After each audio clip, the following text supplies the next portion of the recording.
पर महाराज ऐसा कहते दर घर की सोझी ना है, समझ नहीं। आवाज मारते ने गुरु अर्जन देव जी, मेरे मन परदेसी वे प्यारे आओ घरे। ये तन ते अपने घर चला जाता है। तुसी आखोगे तन दा घर की है? एक मिनट लवां। जेड़ा मनुख बुढ़ा है वो कुछ दिन पहले आखिर जवान से, जेड़ा जवान है कुछ दिन पहले बच्चा से, और जो बच्चा है वो कुछ दिन पहले बिंद से, खून से।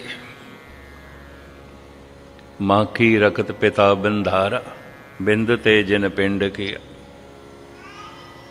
रकत बिंद करने में, बिंद से, रकत से, लहू से। और जो पहले बिंद से, लहू से, उस तो पहले किसी खुराक से, रोटी से, भोजन से।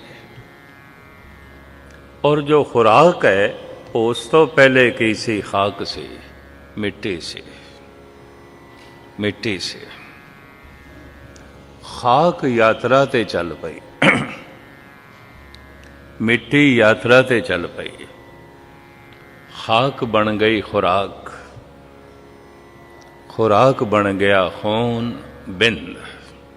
माँ की रकत पिता बिंधारा, खून बिंद। बिंद ते खून बन गया बच्चा, संजोग तो बन गया बच्चा। बच्चा हो गया जवान, जवान हो गया बुढ़ा, बुढ़ा फिर मिट्टी दे च मिट्टी, खाक दे च खाक। कबीर धूल सकेल के पुड़िया बांधी दे, दिवस चार को पेखना अंत खे की खे। तो क्या असी खे दे च खे होण वास्ते आया? कतई नहीं। ये तन खे है, ये तन अपने घर पहुंच जाता है। तन दा घर शमशान घाट है, पहुंच जाता है। तन दा घर कब्र है, सारियां दे ही पहुंच जाता है।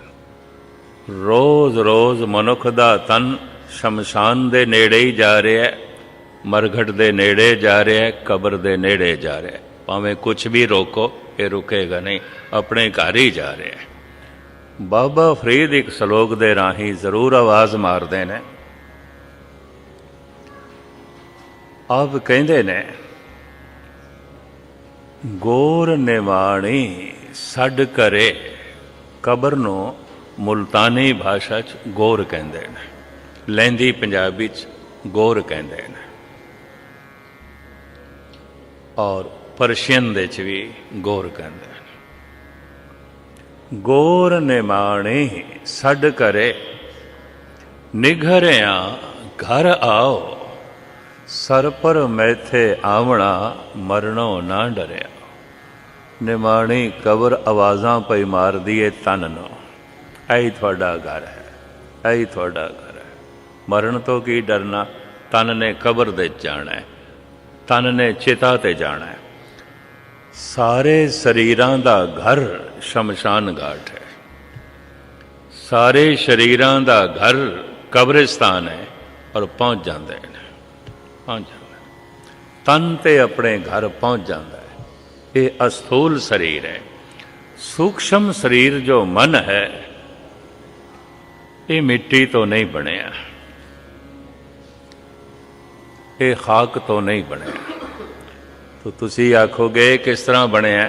मन तू जोत स्वरूप है, अपना मूल पछान। तन दा घर शमशान घाट है, मन दा घर भगवान दा घाट है। तन दा घर कब्र है, मन दा घर खुदा है। तन कब्र तक पहुंच जाए, उस तो पहले मन खुदा तक पहुंच जाए तो यात्रा सफल। तन शमशान घाट तक पहुंचे, उस तो पहले मन भगवान दे घाट पहुँच जाए तो गुरबाणी कहती है सफल सफल भई सफल यात्रा, आवन जान रहे मिले सादा। जीवन यात्रा सफल हो गई, सफल हो गई। तन ते अजे कब्र तक नहीं पहुंचया, मन खुदा तक पहुंच गया। तन ते अजे शमशान घाट तक नहीं पहुंचया, मन भगवान दे घाट पहुंच गए, यात्रा सफल हो गई। इसे नूं कहा ज्योति जोत रली संपूर्ण थिया। मन जोत सी, जोत जोत दे च रल गई। पर तन मिट्टी सी, तन अजे मिट्टी च मिट्टी नहीं होया, मन जोत दे च जोत हो गया। ऐसे पुरुष लई शब्द है ये जीवन मुक्त है, ये जीवदियां जी मुक्त है। कहत कबीर जो हर ध्यावे जीवत बंधन तोरे, ये बंधन टूट गए न। प्रभ की आज्ञा आत्म हितावे, जीवन मुक्त सो कहावे। ये जीवदियां जी मुक्त है। ते होर भी सुन लो, जो जीवदियां जी मुक्त नहीं होया, मर के कोई नहीं मुक्त आउंदा। मर के फिर जमदा है मरदा है, जमदा है मरदा है, मुक्त नहीं होता। मरना मुक्ति नहीं है। जो वस्तु जी के जीवन दे प्राप्त नहीं हुई, वो मर के किस तरह मिलेगी, किस तरह प्राप्त होगी। कुछ थे मनुख अकल तो कम लवे। मुए हुए जो मुक्त दे होगे, मुक्त न जाने कोयला। बैणी कहे सुनोरे संतो, मरण मुकत किन पाई। मर के किस नूं मुक्ति मिली है? आओ किसे नूं भी नहीं, किसे नूं भी नहीं। कहत कबीर जो हर ध्यावे, जीवत बंधन तोरे। प्रभु की आज्ञा आत्म हितावे, जीवन मुक्त सो कहावे। जो जीवदियां जी ब्रह्म ज्ञानी नहीं बन सकिया, मर के इसनूं कौन ब्रह्म ज्ञानी बनाएगा? किसने बनाना है? जो जीवदियां जी मुक्त नहीं हो सकिया, मर के किस तरह होवेगा? तो मैं अर्ज करा, तन ते सारियां दे अपने घर चले जाते। तन दा घर है कब्र, तन दा घर है शमशान घाट। मन दा घर शमशान घाट नहीं है। मन तू जोत स्वरूप है, अपना मोल पछाण। ये साडा सूक्ष्म शरीर है, इसे नूं चित्रगुप्त कहते हैं। ये प्रगट चित्र जलाया जा सकता है, चित्रगुप्त नहीं जलदा अग दे नाल। इस प्रगट चित्र नूं कब्र दे च पाया जा सकता है, चित्रगुप्त नूं कब्र दे च नहीं पाया जा सकता। चित्रगुप्त आम साधारण चित्रगुप्त सनातन मत अनुसार तो इंज कहते 13 दिनों च किधरे ना किधरे गर्भ धारण कर जाता है। गर्भ धारण करन दी हर वक्त सहूलियत है। वो जिस तरह के संस्कारां दा होंदा है, इस तरह के संस्कारां दे माँ बाप मौजूद ने, वो किधरे गर्भ दे प्रवेश कर सकता है। असाधारण, बहुत ही दुष्ट, अत्यंत जालम 3 करोड़ बंदियां दा कातल है हिटलर। 3 करोड़ बंदियां नूं मार के ते 3 करोड़ नूं उजाड़ के चाइना दे क्रांति लियांदी सी मौसे तुंग ने। इस तरह के पुरुष छेती जन्म नहीं लेंदे। औरंगजेब जैसा चित्रगुप्त छेती जन्म नहीं लेंदा। असाधारण इनू कहते हैं। बहुत लंबे समय तक भटकता है। कोई बिल्कुल डायण मां चाहिए है, कोई बिल्कुल बुचड़ कसाई पिता चाहिए है। उन्हां दे राहें आ सकता है, उंज नहीं आ सकता। पर जिसने नाम जपया है, बंदगी की है, शील संजम रखे, अपने आप को संभाल के रखे, कदम डगमगाए नहीं। ठीक है, कदम ते रस्ते ते सन, कदम डगमगाए नहीं, पर कदम घर तक नहीं पहुंच सके, दर तक नहीं पहुंच सके, रस्ते च ही रह गए। कदम रस्ते च सन, सही रस्ते च, कदम डगमगाए भी नहीं, कदम रुके भी नहीं। जीवन का अंत हो गया, मन बेअंत तक नहीं पहुंच सके, शरीर का अंत हो गया, तो यात्रा रस्ते च रह गई। रात नूं असी जद सौ जाते हैं ਜਿੱਥੇ ਸੁੱਤਿਆਂ ਫਿਰ ਉੱਠਦੇ ਵੀ ਉੱਥੋਂ ਹੀ ਆ। ਜਿਸ ਹਾਲਤ ਵਿੱਚ ਸਰੀਰ ਦੀ ਮੌਤ ਹੋ ਜਾਂਦੀ ਹੈ ਤੇ ਮਨ ਸਰੀਰ ਨੂੰ ਛੋੜਦਾ ਹੈ, ਅਗਲਾ ਜਨਮ ਉਸੇ ਹੀ ਹਾਲਤ ਤੋਂ ਸ਼ੁਰੂ ਹੁੰਦਾ ਹੈ। ਪਿਛਲਾ ਗਿਆਨ, ਪਿਛਲੀ ਸਾਧਨਾ ਨਾਸ ਨਹੀਂ ਜਾਂਦੀ। ਕਬੀਰ ਜੈਸਾ ਪੁਰਸ਼ ਕਹਿ ਰਿਹਾ ਹੈ, ਪੂਰਵ ਜਨਮ ਹਮ ਤੁਮਰੇ ਸੇਵਕ, ਅਬ ਤੋਂ ਮਿਟਿਆ ਨਾ ਜਾਏ। ਹੇ ਪ੍ਰਭੂ, ਮੈਂ ਪਿਛਲੇ ਜਨਮ ਦੇ 'ਚ ਵੀ ਤੇਰਾ ਸੇਵਕ ਸੀ, ਤੇਰੀ ਬੰਦਗੀ ਕਰਦਾ ਰਿਹਾ। ਇਹ ਗੱਲ ਵੱਖਰੀ ਹੈ, ਮੈਂ ਤੇਰੇ ਤੱਕ ਨਹੀਂ ਪਹੁੰਚ ਸਕਿਆ। ਇਸ ਵਾਸਤੇ ਅਬ ਕੀ ਬਾਰ ਬਖਸ਼ ਬੰਦੇ ਕੋ, ਬੌਰ ਨਾ ਭਉ ਜਲ ਫੇਰ। ਅਦ ਕੀ ਬਖਸ਼ਿਸ਼ ਕਰੀ, ਅਦ ਕੀ ਰਹਿਮਤ ਕਰੀ, ਮੈਂ ਕਿਧਰੇ ਰਸਤੇ 'ਚ ਹੀ ਨਾ ਰਹਿ ਜਾਵਾਂ। ਆਪ ਦੀ ਗਿਆਤ ਲਈ ਅਰਜ਼ ਕਰਾਂ, ਬਾਰ ਬਾਰ ਦਾ ਜਨਮ ਹੈ, ਮੈਂ ਤੁਹਾਡੇ ਸਾਹਮਣੇ ਖੁਲਾਸਾ ਕਰਨਾ ਹੈ। ਸਿਰਫ ਭਾਰਤ ਦੇ ਧਰਮ ਮੰਨਦੇ ਨੇ। ਭਾਰਤ ਦੇ 4 ਵੱਡੇ ਧਰਮ ਨੇ, ਪੁਰਾਣਾ ਧਰਮ ਸਨਾਤਨ ਮਤ, ਫਿਰ ਬੌਧ ਮਤ, ਜੈਨ ਮਤ ਤੇ ਸਿੱਖ ਮਤ। ਇਹ ਚਾਰੇ ਦੇ ਚਾਰੇ ਬਾਰ ਬਾਰ ਦੇ ਜਨਮ ਨੂੰ ਮੰਨਦੇ ਨੇ। ਸਾਡੇ ਅਨੰਤ ਜਨਮ ਨੇ। ਜਦੋਂ ਦੀ ਪ੍ਰਿਥਵੀ ਹੈ ਉਦੋਂ ਦੇ ਜੰਮ ਰਹੇ ਹਾਂ, ਮਰ ਰਹੇ ਹਾਂ, ਜੰਮ ਰਹੇ ਹਾਂ, ਮਰ ਰਹੇ ਹਾਂ। ਯਾਤਰਾ ਬੜੀ ਲੰਬੀ ਹੈ, ਇਹ ਸਾਰਾ ਖੁਲਾਸਾ ਤੁਹਾਡੇ ਸਾਹਮਣੇ ਮੈਂ ਕਰਨਾ। ਲੇਕਿਨ 4 ਹੀ ਧਰਮ ਜੋ ਮਿਡਲ ਈਸਟ ਦੇ 'ਚ ਪੈਦਾ ਹੋਏ ਨੇ, ਮੱਧ ਪੂਰਬ ਦੇ 'ਚ, ਇਹ ਨਹੀਂ ਮੰਨਦੇ। ਉੱਥੇ ਪੁਰਾਣਾ ਧਰਮ ਹੈ ਯਹੂਦੀ, ਫਿਰ ਈਸਾਈ, ਫਿਰ ਪਾਰਸੀ, ਫਿਰ ਨਵਾਂ ਧਰਮ ਮੰਨਦੇ ਨੇ ਇਸਲਾਮ। ਇਹ ਚਾਰੇ ਦੇ ਚਾਰੇ ਬਾਰ ਬਾਰ ਦੇ ਜਨਮ ਨੂੰ ਨਹੀਂ ਮੰਨਦੇ।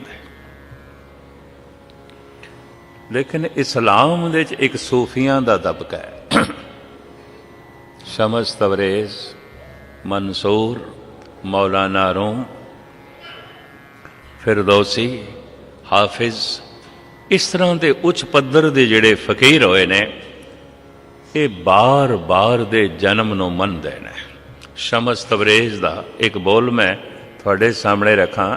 ਇਸੇ ਕਾਰਨ ਮੁਲਤਾਨ ਦੇ ਨਵਾਬ ਨੇ ਦੀ ਪੁੱਠੀ ਖੱਲ ਲਾ ਕੇ ਇਹਨੂੰ ਮਾਰ ਦਿੱਤਾ, ਇਹਨੂੰ ਸ਼ਹੀਦ ਕੀਤਾ।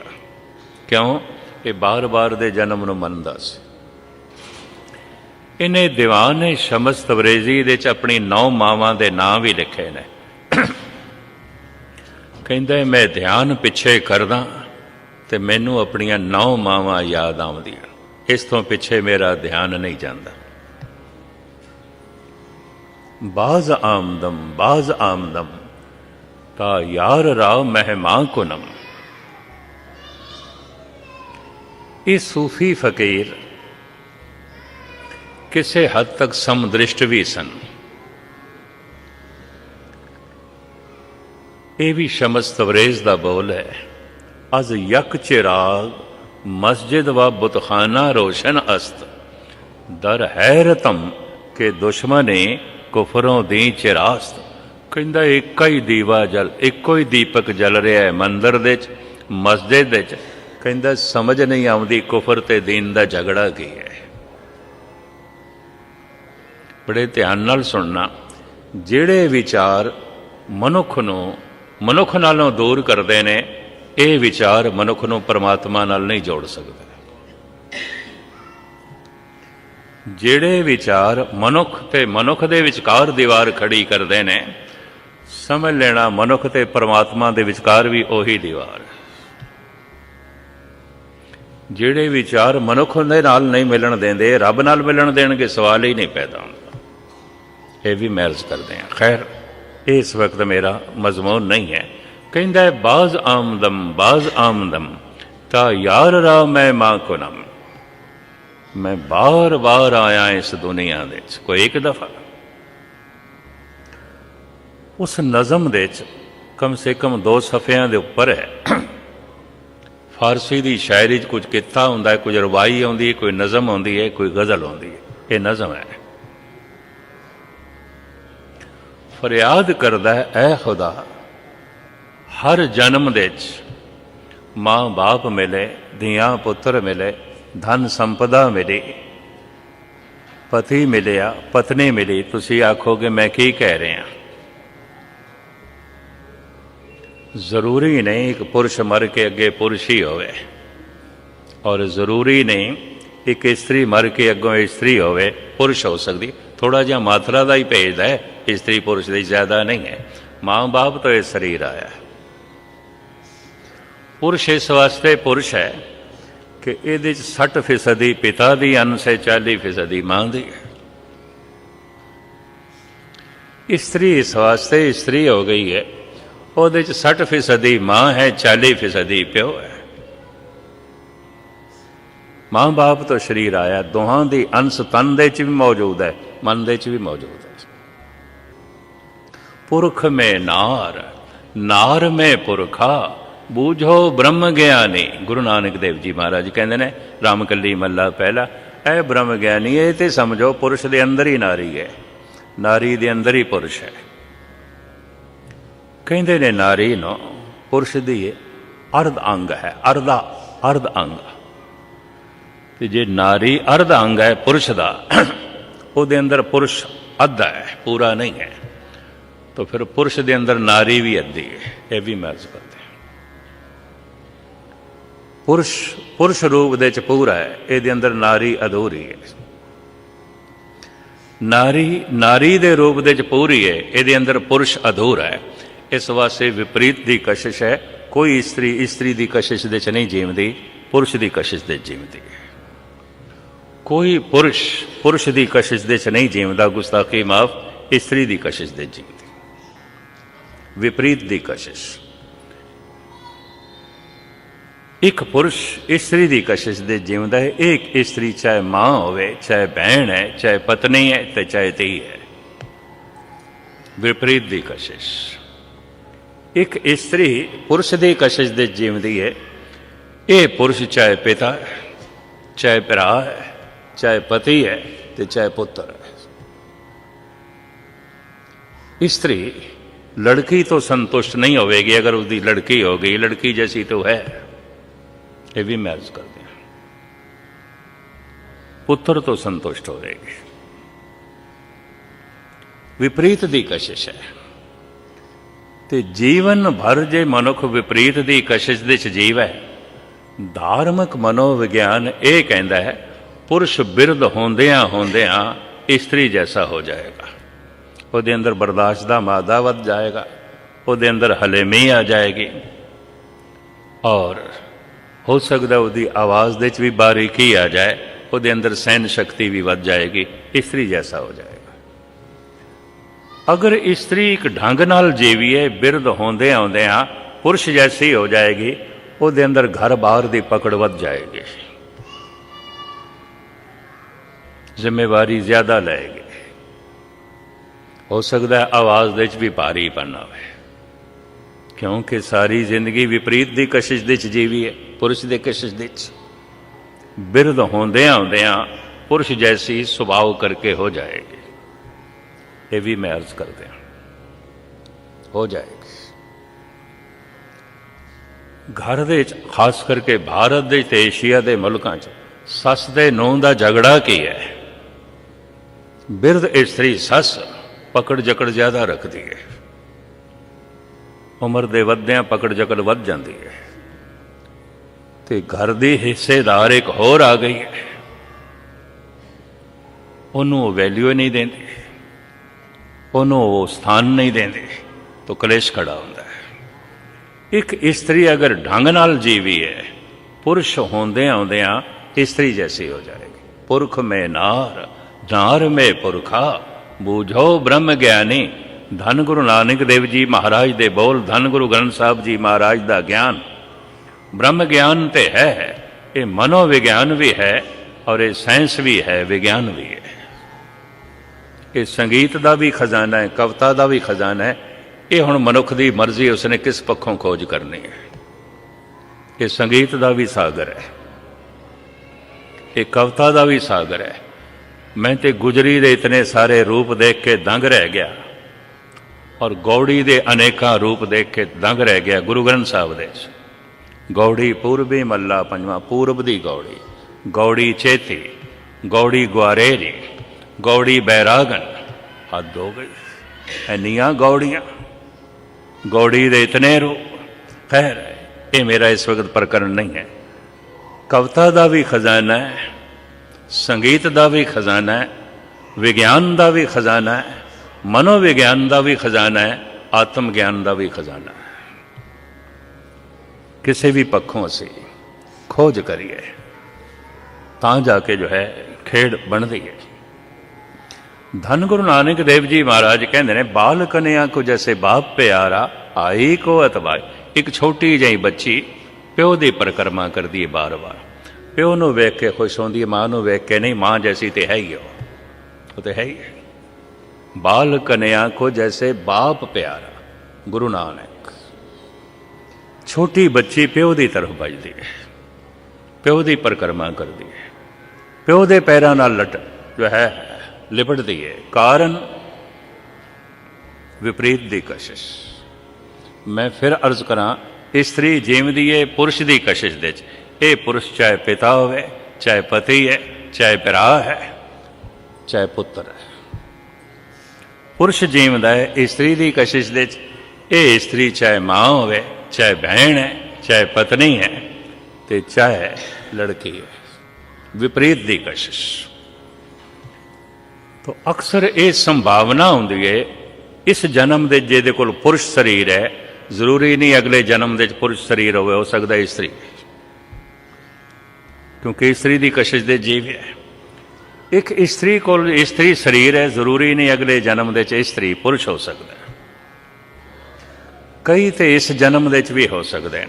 यह भी मैं अर्ज करते हैं, महामाई की पूजा करे, नर से नार होए अवतरे।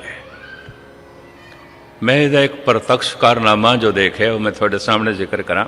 भगत नामदेव जी कहते हैं, अगर कोई परमात्मा नूं नारी मन लवे, देवी मन लवे, महामाई मन लवे, मने वैष्णो देवी, दुर्गा देवी, नैना देवी, कुमखिया देवी, काली देवी, दुर्गा देवी, लक्ष्मी देवी को एक है। और बहुत सारिया फिल्मां वालिया ने भी पैदा कर दी ने, संतोषी माँ इत्यादि। नारी की पूजा हुण ये महाराष्ट्र के संत भगत नामदेव जी कह रहे हैं, सतगुरु इंज कहते ने, जैसा सेवे तैसा होए।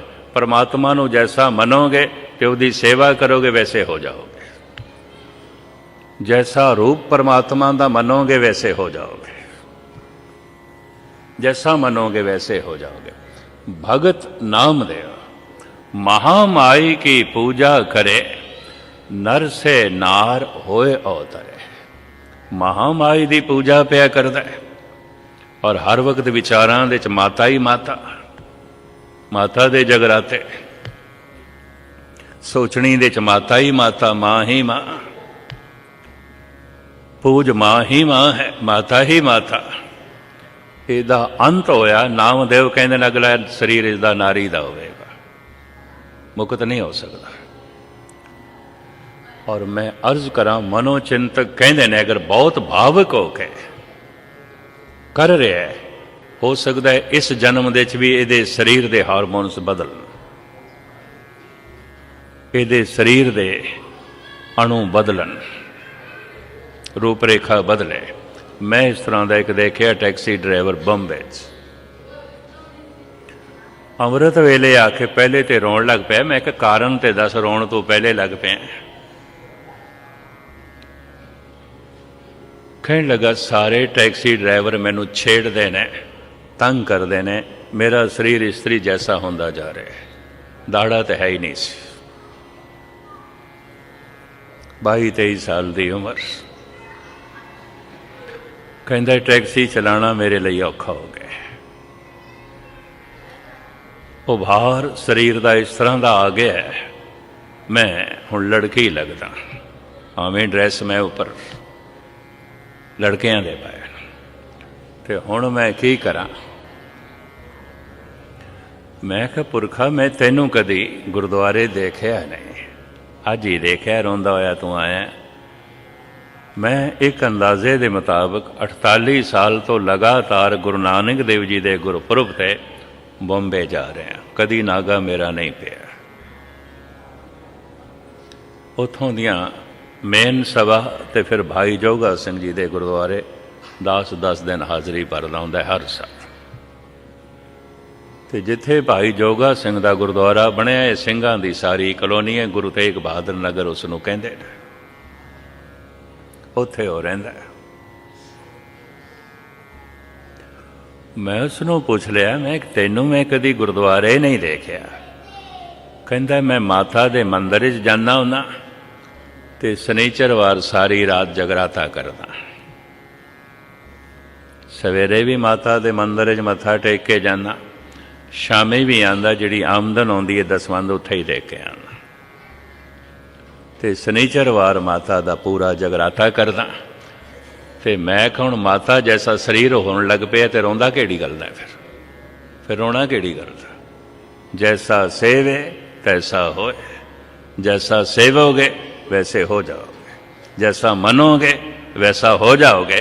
मैं कहा पढ़ी नहीं पंक्ति गुरु ग्रंथ साहब दी, महामाई की पूजा करे नर से नार हो उतरे। हुण मैं आम हालत बयान करा, क्योंकि आम इस्त्री पुरुष विपरीत की कशिश दे जीवते हैं।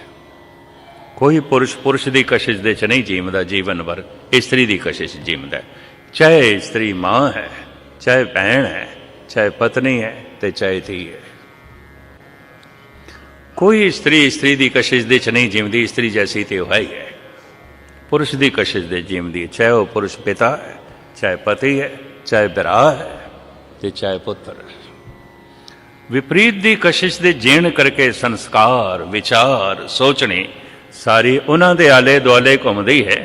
तो जरूरी नहीं कि स्त्री मर के उसका अगला जन्म स्त्री का हो, जरूरी नहीं। आम हालत विच पुरुष हो सकती है और एक पुरुष आम हालत विच स्त्री हो सकता है। ये भी मैं अर्ज करते हैं, इसके बड़े भारी सबूत मिलते हैं। विपरीत की कशिश, कबीर कहते हैं ऐसे घर हम बहुत बसाए जब हम राम गर्भ होया। इस तरह के घर तो मैं कई वसाए, कईयां दा प्यो बनया, कईयां दी मां बनया, कईयां दा पुत्र बनया, कईयां दी धी बनया, कईयां दा पति बनया, कईयां दी पत्नी बनया। ऐसे घर हम बहुत बस जब हम राम गर्भ होया है। शमस तबरेज कहता है बाज आमदम ता यार राम मैं मां कुनम। ऐ मेरे खुदा, मैं पुत्रां दे नाल चलिया, मित्रां दे नाल चलिया, मेरे नाल पत्नी चली है, कई दफा पति चले, भरा चले ने।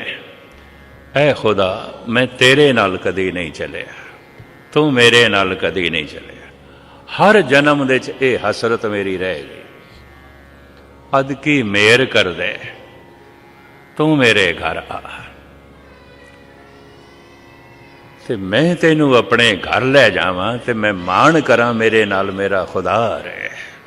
भरावां नाल ते मैं चलिया, पत्नी नाल ते मैं चलिया, भरावां नाल ते मैं चलिया, मित्रां नाल चलिया, माँ बाप दे नाल चलिया। खुदा मैं तेरे नाल नहीं चलिया, तू मेहर कर, कोई बख्शिश कर। लंबी चौड़ी नज़म है, मुख्तसर में अर्ज करा, दुआ कबूल हो गई। खुदा आखन लगा ले तू रोज रोज तरले लेना, चल तेरे घर चलते हैं। और शमस तबरेज कहता है उस दिन मेरे पैर जमीन ते नहीं टिकते सन जिस दिन मेरे नाल मेरा खुदा जा रहा सी। मैं ते आसमान ते उड़दा पिया सी, मेरी खुशी की सीमा नहीं सी, मेरे बिस्मात की सीमा नहीं सी, मेरे अनुभव की कोई सीमा नहीं सी, मेरी खुशी की कोई सीमा नहीं सी। फिर कहता है जैसे घर दे बूए तक पहुंचे ना, तो खुदा ने यह आख्या फकीरा जरा अंदर देख, साडे बैठण की थां है, साडे लिए जगह बनाई है, ले जो आया। शमस तबरेज कहता अच्छा खुदा सिंहासन है, मैं जरा हो आवां अंदर। और शमस तबरेज कहता जिस सिंहासन ते मैं बिठाना सी खुदा नूं, पूरी चंडाल चौकड़ी बैठी हुई है। काम उत्थे ही बैठा है, क्रोध उत्थे ही बैठा है, लोभ उत्थे ही बैठा है, एक एक दे कई कई साथी उत्थे बैठे न, पूरी चंडाल चौकड़ी। उन्हां सारियां नूं मैं हथ जोड़े, मैं मुख्तसर अर्ज करदा पिया, ਬਈ ਨਿਕਲੋ, ਇੱਥੇ ਬੈਠਣ ਵਾਲਾ ਆ ਗਿਆ। ਜੈਸੇ ਸਤਿਗੁਰ ਦੀ ਬਾਣੀ ਕਹਿੰਦੀ ਹੈ, ਨਸ ਵੰਜੋ ਕਿਲ ਵੇਖੋ ਕਰਤਾ ਘਰ ਆਇਆ। ਜਾਓ, ਐ ਗੁਨਾਹ, ਐ ਪਾਪ, ਐ ਔਗਣੋ, ਨਿਕਲ ਜਾਓ। ਹੁਣ ਤੁਹਾਡੇ ਲਈ ਥਾਂ ਨਹੀਂ, ਕਰਤਾ ਘਰ ਦੇ ਚ ਆ ਗਏ। ਨਸ ਵੰਜੋ ਕਿਲ ਵੇਖੋ ਕਰਤਾ ਘਰ ਆਇਆ। ਸਮਸਤ ਵਰੇਜ ਕਹਿੰਦੇ, ਮੈਂ ਉਹਨਾਂ ਸਾਰਿਆਂ ਨੂੰ ਕਿਹਾ ਨਿਕਲੋ, ਭੱਜ ਜਾਓ, ਇੱਥੇ ਬੈਠਣ ਵਾਲਾ ਖੁਦਾ ਆ ਗਿਆ। ਇਹ ਉਹਦਾ ਸਿੰਘਾਸਣ ਹੈ, ਇਹ ਹਿਰਦੇ ਦਾ ਸਿੰਘਾਸਣ ਉਸ ਦਾ ਸਿੰਘਾਸਣ ਹੈ, ਨਿਕਲੋ। ਉਹਨਾਂ ਸਾਰਿਆਂ ਨੇ ਆਖਿਆ, ਫਕੀਰਾ ਖੁਦਾ ਨੂੰ ਤੇ ਅੱਜ ਲੈ ਕੇ ਆਇਆ ਤੇ ਅਸੀਂ ਤੇ ਕਈ ਜਨਮਾਂ ਤੋਂ ਬੈਠੇ, ਅੱਜ ਦੇ ਬੈਠੇ ਹਾਂ, ਨਹੀਂ ਨਿਕਲਦੇ। ਕਹਿੰਦੇ ਨੇ ਮੇਰਾ ਝਗੜਾ ਹੋ ਗਿਆ, ਉਹ ਬਹੁਤੇ ਸਨ, ਮੈਂ ਇਕੱਲਾ, ਕਦੀ ਮੈਂ ਉਹਨਾਂ ਨੂੰ ਮਾਰਾਂ, ਕਦੀ ਉਹ ਮੈਨੂੰ ਪਛਾੜਨ। ਲੜਾਈ ਇਤਨੀ ਲੰਬੀ ਹੋ ਗਈ, ਇਤਨੀ ਲੰਬੀ ਹੋ ਗਈ, ਖੁਦਾ ਰੁੱਸ ਕੇ ਚਲਾ ਗਿਆ, ਮੇਰਾ ਇਹ ਜਨਮ ਵੀ ਬਰਬਾਦ ਗਿਆ। ਇਸੇ ਨੂੰ ਕਬੀਰ ਕਹਿੰਦੇ ਨੇ, ਕਹਿਤ ਕਬੀਰ ਇਹ ਪੰਚ ਕੋ ਝਗਰੋ, ਝਗਰਤ ਜਨਮ ਗਵਾਇਆ, ਝੂਠੀ ਮਾਇਆ ਸਭ ਜਗ ਬਾਂਧਿਆ, ਮੈਂ ਰਾਮ ਰਮਤ ਸੁਖ ਪਾਇਆ। ਸਾਰੀ ਜ਼ਿੰਦਗੀ ਝਗੜਨੇ ਲੱਗ ਗਈ। ਝਗੜਨ ਦੇ ਚ ਰੋਜ਼ ਹਾਰ ਆਉਂਦੀ ਹੈ, ਰੋਜ਼ ਮਨੁੱਖ ਕਦੀ ਲੋਭ ਦੇ ਹੱਥੋਂ ਹਾਰਦਾ, ਕਦੀ ਕ੍ਰੋਧ ਦੇ ਹੱਥੋਂ, ਕਦੀ ਕਾਮ ਦੇ ਹੱਥੋਂ, ਕਦੀ ਮੋਹ ਦੇ ਹੱਥੋਂ, ਕਦੀ ਲੋਭ ਦੇ ਹੱਥੋਂ, ਰੋਜ਼ ਹਾਰਦਾ ਹੈ। ਕਦੀ ਈਰਸ਼ਾ ਹਰਾ ਦਿੰਦੀ ਹੈ, ਕਦੀ ਨਿੰਦਾ ਹਰਾ ਦਿੰਦੀ ਹੈ, ਕਦੀ ਝੂਠ ਹਰਾ ਦਿੰਦਾ ਹੈ, ਕਦੀ ਬੇਈਮਾਨੀ ਹਰਾ ਦਿੰਦੀ ਹੈ। ਰੋਜ਼ ਅਸੀਂ ਹਾਰਦੇ ਹਾਂ। ਗੁਸਤਾਖੀ ਮਾਫ, ਮਨੁੱਖ ਦੀ ਜਿੱਤ ਨਹੀਂ ਆਉਂਦੀ। ਕਹਿਤ ਕਬੀਰੇ ਪੰਚ ਕੋ ਝਗਰੋ, ਝਗਰਤ ਜਨਮ ਗਵਾਇਆ। ਇਹ ਫਕੀਰ ਉਸ ਨਜ਼ਮ ਦੇ ਚ ਰੋਂਦਾ ਹੈ, ਖੁਦਾ ਬੜੇ ਤਰਲਿਆਂ ਨਾਲ ਤੈਨੂੰ ਲਿਆਂਦਾ ਸੀ, ਕਿਤਨਵੇਂ ਜਨਮਾਂ ਦੇ ਮੇਰੇ ਤਰਲੇ ਸਨ, ਤੂੰ ਮੰਨ ਵੀ ਗਿਆ, ਪਰ ਮੈਂ ਕੀ ਕਰਾਂ, ਮੈਂ ਤੇਰੇ ਲਈ ਜਗ੍ਹਾ ਨਹੀਂ ਬਣਾ ਸਕਿਆ, ਤੇਰੇ ਬੈਠਣ ਲਈ। ਕਈ ਦਫਾ ਕਈਆਂ ਨੂੰ ਰਸ ਮਿਲ ਜਾਂਦਾ ਹੈ, ਗਵਾ ਬੈਠਦਾ। ਕਈ ਦਫਾ ਮੈਂ ਦੇਖਿਆ, ਕਈ ਐਸੇ ਅਵਿਆਸੀ ਜਿਨ੍ਹਾਂ ਨੂੰ ਝਲਕਾਂ ਮਿਲੀਆਂ ਨੇ, ਗਵਾ ਬੈਠਦੇ ਨੇ, ਸਾਂਭ ਨਹੀਂ ਸਕਦੇ, ਸਿੰਘਾਸਣ ਦੇ ਹਿਰਦੇ ਦੀ ਜਗ੍ਹਾ ਨਹੀਂ ਆਉਂਦੀ। ਖੈਰ, ਇਹ ਅਨੁਭਵ ਤੁਹਾਡੇ ਸਾਹਮਣੇ ਮੈਂ ਬਿਆਨ ਕਰਾਂ। ਮੂਲ ਗੱਲ ਤੁਹਾਡੇ ਸਾਹਮਣੇ ਜੋ ਹੈ ਮੈਂ ਰੱਖਾਂ। ਤਨ ਦਾ ਘਰ ਕਬਰ ਹੈ, ਮਨ ਦਾ ਘਰ ਖੁਦਾ ਹੈ। ਤਨ ਸ਼ਮਸ਼ਾਨ ਤੱਕ ਪਹੁੰਚੇ, ਉਸ ਤੋਂ ਪਹਿਲੇ ਮਨ ਭਗਵਾਨ ਤੱਕ ਪਹੁੰਚ ਜਾਏ, ਯਾਤਰਾ ਸਫਲ ਹੋ ਗਈ। ਸਫਲ ਸਫਲ ਭਈ ਸਫਲ ਯਾਤਰਾ, ਆਵਣ ਜਾਣ ਰਹੇ ਮਿਲੇ ਸਾਦਾ। तो हुण भगवान तक पहुँचना की है। मैं अर्ज करा, जिस दरवाजे तो असी आए हैं ना, साड़ी वापसी उसे दरवाजे तो होवेगी। जित दुआरे उबरे तिथे लियो उबार। हे प्रभु, जिथों साडा उबार होया है, आवना होया है, साड़ी वापसी उथों करा। वो दरवाजा केड़ा है? सो दर कहा, सो घर कहा। जित बह सर्व संभाले, जित दर वसें कवन दर कहिए। दरां भीतर दर कमन लहे, जिस दर कारण फिरां उदासी, सो दर कोई आए कह। सिर्फ 2 मिनट मैं आप जी दे लवां। महाराज दी बाणी कहती है, धुंध ही धुंध सी, कुछ भी नहीं सी। अरबद नरबद धुंधुकारा, धुंध ही धुंध सी, और धुंध करके अंधेरा ही अंधेरा सी पूरे ब्रह्मंड दे। ब्रह्मंड की आखिए जिथे तक है, जो कुछ है अंत ते है नहीं, बस अंधेरा ही अंधेरा सी। अरबद नरबद धुंधुकारा, धारण न गगना हुक्म अपारा। ये धरती नहीं सी, ये गगन भी नहीं सी। धारण न गगना हुक्म अपारा, ना दिन रैन चंद न सूरज। सुने सुन रहाएंदा, ये सूरज भी नहीं सी, चंद्रमा भी नहीं सी, ये तारे भी नहीं सन, ग्रह नक्षत्र भी नहीं सी, ये धरती भी नहीं सी, ये आसमान भी नहीं सी, ये दिन भी नहीं सी, रात भी नहीं सी, धुंध सी, धुंध सी। ये कितने चिर तक धुंध रही?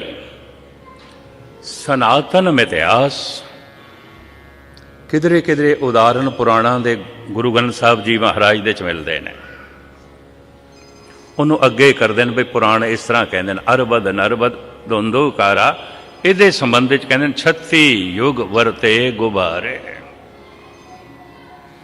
4-4 युगां ਨੂੰ 36 दफ़ा पलटा के गिनती करिए तो इतने समय तक धुंध ही धुंध सी।